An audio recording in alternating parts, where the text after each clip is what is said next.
चाललो अनवाणी डोळ्यांत अश्रू हात रिकामी नाव घेतलं वाट मिळाली अक्कलकोटची दिशा दिसली काटे होते पायात घुसले पण वेदना जाणली नाही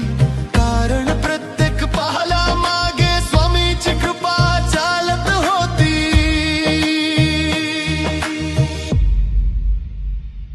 आई सारखी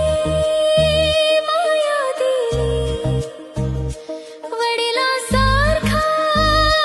धीर दिला चुकलो तेव्हा